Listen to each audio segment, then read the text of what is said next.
Sandy Alomar joins us, our new first base coach and catcher's coach. It's great to see you, pal. My pleasure to be here, my pleasure. Welcome home.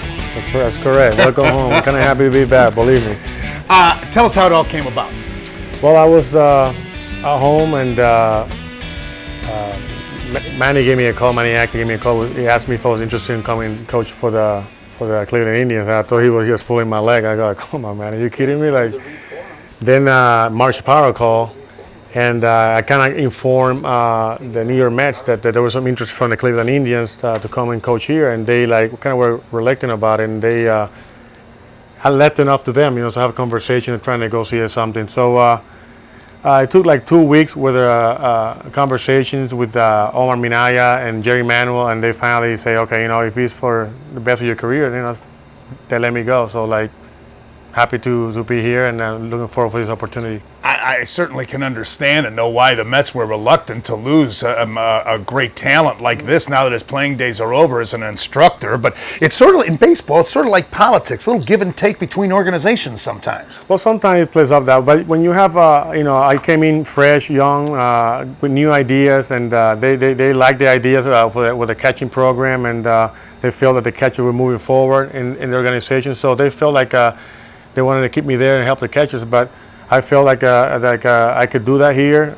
It's more security, and I feel like the corporate catchers here was bigger, so I took the opportunity to come here.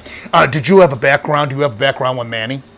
Actually, no, not really. My father did work with Manny in the New York Mets organization. My father was the bench coach. Manny was the third base coach, and they had a great relationship. So I don't know, through conversation, I guess Manny talked to other people and was asking about me, and I guess he liked the idea of bringing me here, so I gladly accepted that. And of course, it's put together a new coaching staff with Nunley and Tim Belcher and you and Smith over at third base. Tell us about coaching first base, your responsibilities. Well, coaching first base, still baseball. I wasn't a base stealer or nothing of that sort, but I studied the game. And the main thing you have to do is you have to be prepared and prepare the runner. If you have to wait until you come back to first base when somebody doing a pick, it's too late. It's too late. But I do give him some keeping up to date with the information with the outfielder, where they're playing, the arms, accuracy, pitchers move to first base, who had the greatest move. If I pick something from a catcher that this catcher like to throw to first base, make sure that you are aware when the ball crosses the path and the guys don't swing, get back to first base real quick. Things like that. So players already know what to do. Remind them of the sign. If they miss a sign, I make sure that they pick him up again. So I have to give him a lot of information in first base about signs and players' tendencies, opposition players' abilities. So you get the signs from the dugout, relay it to the players, sometimes verbally. Actually, I'll get the signs from the third base coach, and sometimes players have the green light to steal, like the Grady Sizemore shoes and stuff like that. When they take signs off, sometimes I say, they took sign right now. You have the red light, so don't go on this pitch. Things like that. But the main thing is understanding the pitching staff in the opposition, the moves they have, tendencies, managers' tendencies, the opposition catchers, accuracy, and also the obstacles in the stadium. If the ball's hit down the line, this ball tends to ricochet and goes that direction, so make sure you can go from first to home, be aggressive running, things of that sort. Do you ever have occasion to tell the hitter who becomes the base runner to try to stretch a single into the double, even though the ball's in front of him? Yeah, probably. You want a guy to be aggressive, but there are some situations that you don't want to make an out on second base when you're way behind or whatever, and you run don't mean nothing unless you put a rally together. Then you make sure you say, hey, don't go to stay here. So many things like that you have to take away from the player at times, but you don't want to take away their aggressiveness. Just had Michael Brantley on, as you know, and we have potentially a really good base-stealing team this year with these young kids. Grady, Chu, Brantley makes the major league team, and he's very aggressive, he says, in taking a lead. Doesn't matter even if it's a lefty. Well, a lot of times, I remember watching Ricky Henderson, he said the closest you get to second base, the easier it is to steal a base.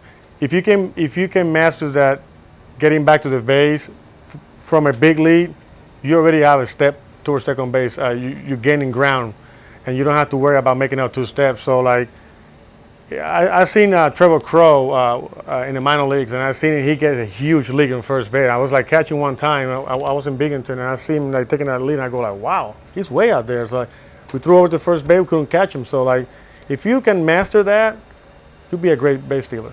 Robbie was a very good base stealer. Robbie was more. Not in the Henderson category. Roberto was more like he had the sixth sense of the game. You know, he evaluated people and pitchers and catchers and tendencies they have, and before they even make a pitch, he knew where they were going. So he had the sixth sense of a baseball player. A lot of people don't have that. He was blessed with that. So he stole the bases not with speed, but with his mind. I'm looking, and if we've got some position battles here in spring training, Sandy, so we don't know, even though Manny has said that he's going to bat Sizemore second, there's still some spots open. Left field is a battle. We've got some other catcher. I have said to the fans, I don't think we're going to have problems scoring runs. I think the Indians will score runs this year. Am I wrong? Actually, you have a healthy Sizemore, a healthy Hafner. And the other kids are very talented. You're definitely going to be a very good offensive team.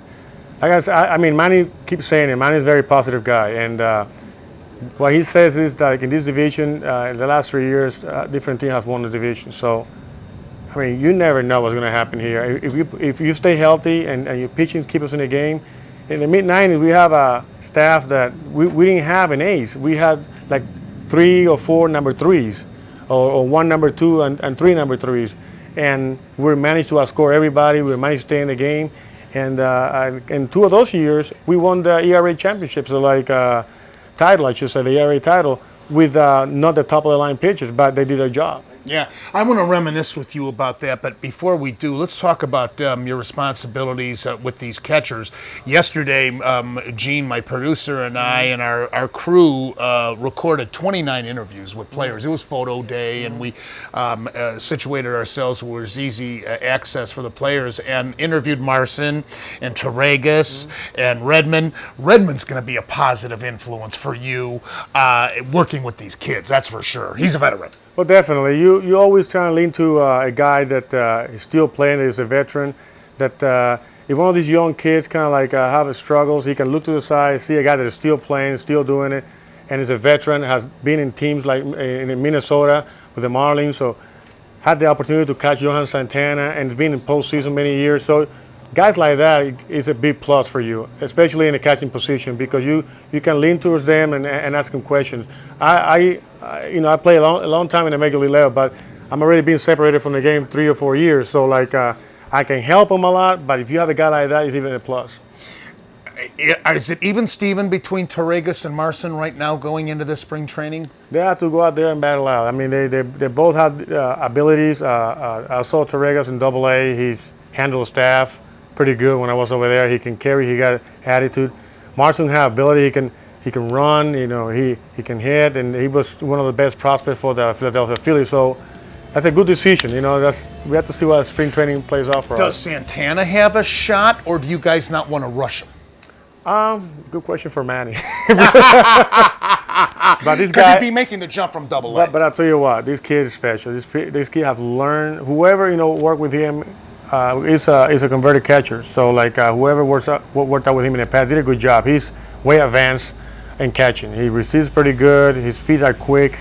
He blocks ball pretty good. So I'm looking forward to see more of Santana in spring training. You know, Sandy's one of the greatest catchers I've ever seen. I consider Bench and Ivan Rodriguez in that order the 2 best. But I can't think of anybody else that I would pick third over you. Well, there's many guys that hit better than I did. I'm not going to debate that, but I took a lot of pride in my defense. My defense is not just throwing out guys. I'm talking about the complete package of a defense between taking care of your pitcher, making sure you block that ball, keep the double play in order, and make sure you make a good selection in pitching, understanding the opposition and your pitcher. And that's what I took pride on. And offensively, I learned how to hit later on in my career, and I did my job. But defense is what I take pride on.